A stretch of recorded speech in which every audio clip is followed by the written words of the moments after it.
ulama-ulama di penjara. Sahabat saya naik, saya menengok juga tapi tak ketemu dengan penjaga itu. Sahabat saya naik ke Qal'ah. Qal'ah artinya tembok, tembok yang dibangun oleh Muhammad Ali Pasha. Muhammad Ali Pasha membangun tembok masjid yang indah di Mesir. Tapi pada masa rezim kekuasaan Gamal Abdul Nasir, disitulah tokoh-tokoh pejuang Islam di penjaranya. Siapa yang melawan dia penjara?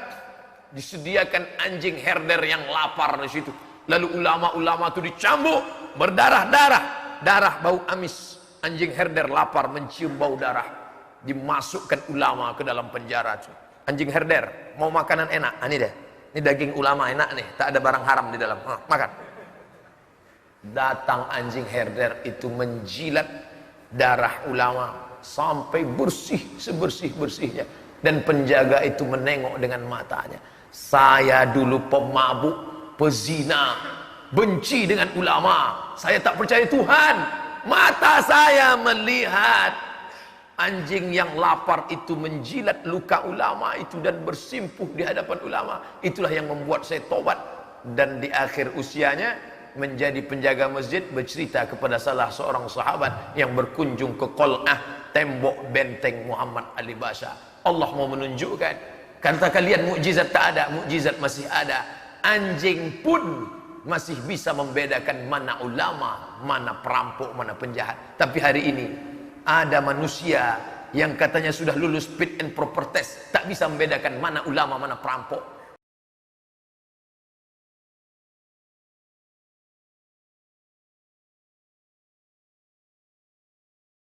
Memakai ayat-ayat, dipakai tafsir. Saya sudah baca tafsir ini, sudah baca tafsir ini. Nabi sudah mengatakan, ulama usuk, mereka nanti akan muncul, kata Nabi SAW. Yattakhiduna hadzal ilma tijaratan. Dijadikannya agama ini sebagai tijarah, barang dagangan. Siapa yang mau beli fatwa ini? Siapa yang mau beli pendapat ini? Saya sudah godokkan ini dari kitab usul fikih, dari kitab fikih, dari qawaidul fikih, dari tafsir klasik, dari tafsir ini. Saya sudah baca, bahasa Arab mantap, balaghah oke, nahunya hebat, menghafalnya mantap. Tapi untuk apa? Yabi'una, mereka jual barang ini karena ada kepentingan di balik itu, simbiosis mutualisme. Ada yang punya barang ingin keuntungan, ada yang punya uang dan ingin memanfaatkan ini. Maka umat Islam yang tidak punya pendidikan hanyut bagaikan kiambang. Kemana air deras, kesanalah dia pergi. Dengan nama ormasnya, dengan nama besarnya, dengan kiai haji, profesor, doktor, dengan nama melambung. Bapak Ibu yang dimuliakan Allah Subhanahu wa taala, kalau sampai kita di zaman itu rasanya sudah, maka balik kepada tuntunan. Betul kata Nabi, man ya'ish ba'di, kalau kalian hidup sesudah aku nanti, fasayara ikhtilafan katsira, kalian akan menengok silang pendapat bermacam-macam, ikhtilafan katsira.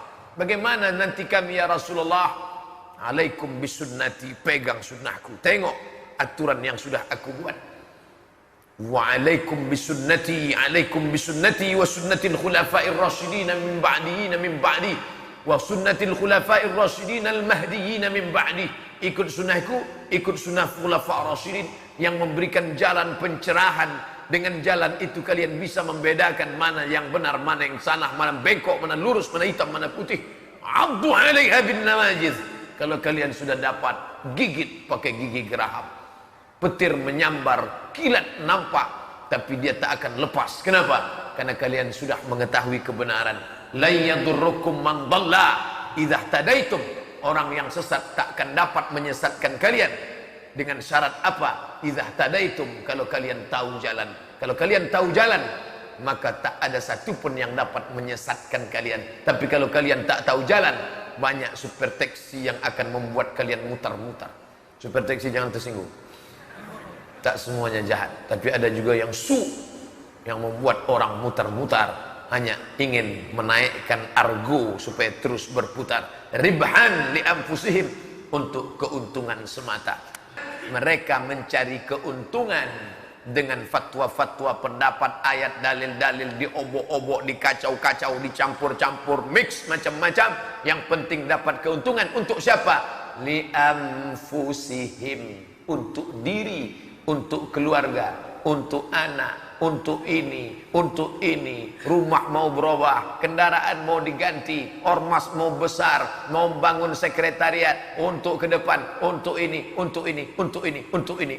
yashtaruna bi ayatillah, dijual ayat-ayat Allah, dijual fatwa-fatwa agama Allah, thamanan qalila, dengan harga yang sedikit.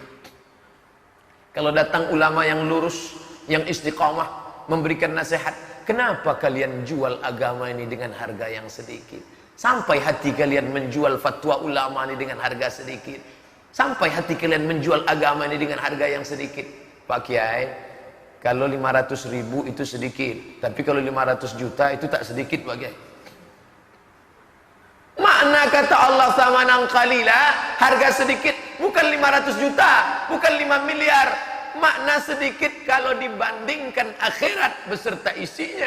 Dunia ini sedikit, berapapun kau dapat dari jurkam-jurkam pencari dunia itu sedikit, tak ada apa-apanya dengan kenikmatan akhirat. Ambil ujung telunjukmu, kau celupkan ke dalam air.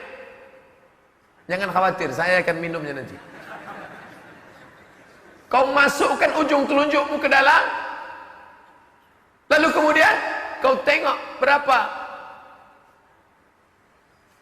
Itulah dunia. Itulah dunia, yang satu tetes itu. Yang satu tetes itulah dunia. Sedangkan akhirat mana? Samudra yang luas. Maka kalau kau dapat, kau cuma dapat setetes itu saja. Untuk membakai memusuh muka pun tak bisa. Apa yang kau dapatkan? Cuma setetes. Falyanzur bima yarji'. Celupkan tanganmu ke dalam lautan, fil yammi, dalam laut, samudra.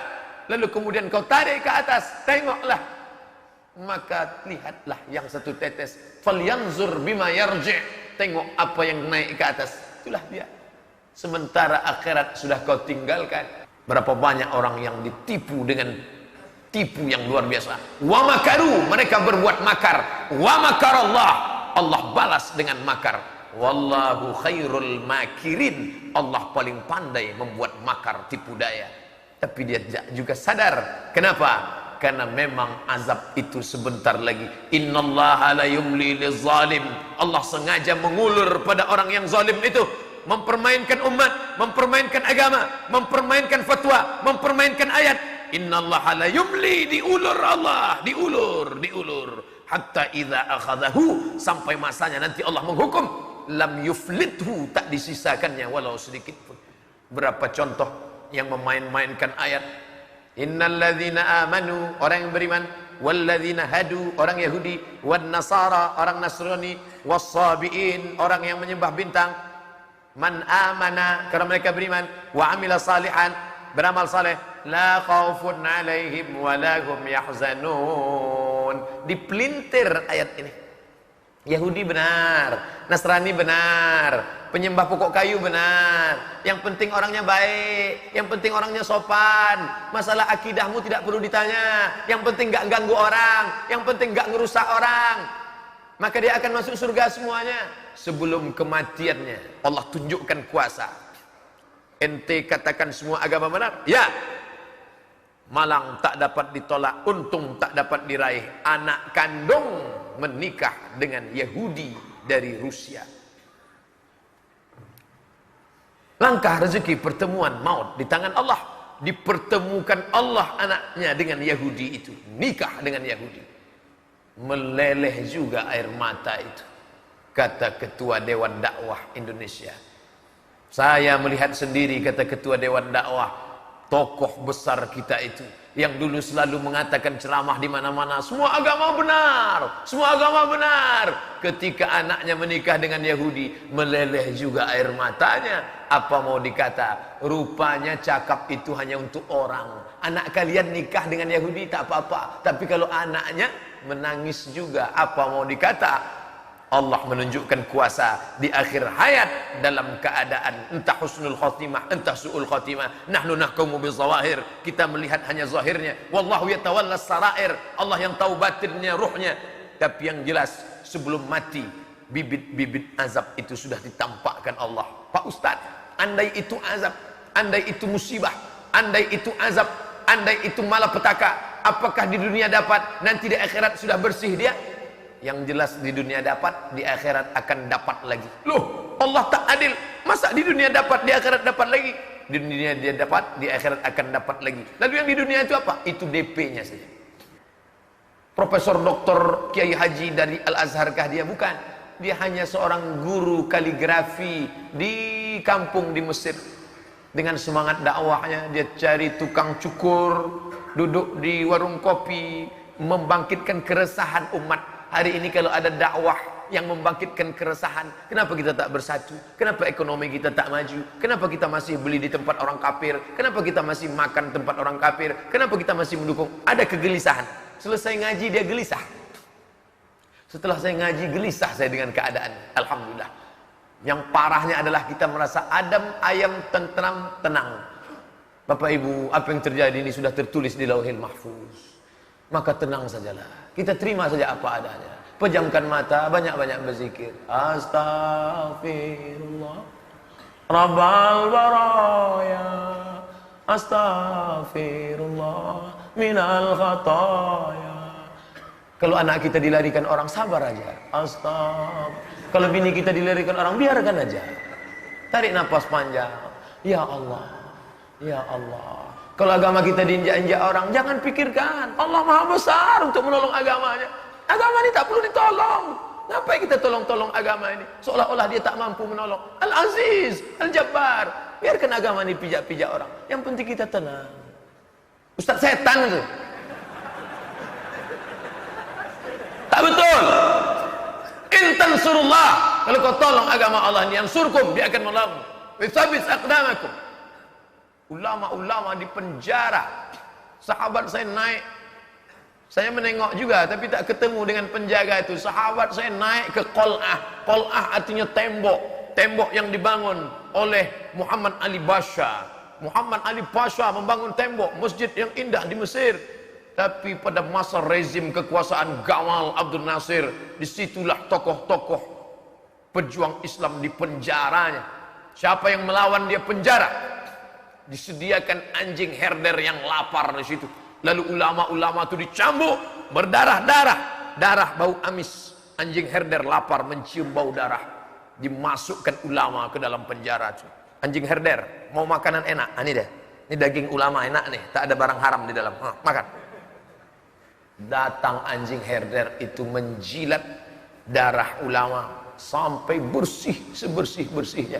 Dan penjaga itu menengok dengan matanya. Saya dulu pemabuk, pezina, benci dengan ulama. Saya tak percaya Tuhan. Mata saya melihat anjing yang lapar itu menjilat luka ulama itu dan bersimpuh di hadapan ulama. Itulah yang membuat saya tobat. Dan di akhir usianya menjadi penjaga masjid, bercerita kepada salah seorang sahabat yang berkunjung ke Qal'ah, tembok benteng Muhammad Ali Pasha. Allah mau menunjukkan, kata kalian mukjizat tak ada, mukjizat masih ada. Anjing pun masih bisa membedakan mana ulama, mana perampok, mana penjahat. Tapi hari ini ada manusia yang katanya sudah lulus fit and proper test, tak bisa membedakan mana ulama, mana perampok. Tak tahu dia mana yang mesti ditangkap, mana yang mesti dilepaskan. Makin panjang ceramah ini, makin banyak orang marah, dan makin jauh kita dari waktu sholat isyraq. Sudah masuk jam 6.30. Mari kita laksanakan solat isyraq 2 rakaat. Terima kasih. Mohon maaf atas segala kesilapan. Subhanakallahumma wa bihamdika asyhadu an la ilaha illa anta astaghfiruka wa atubu ilaik. Wassalamualaikum warahmatullahi wabarakatuh.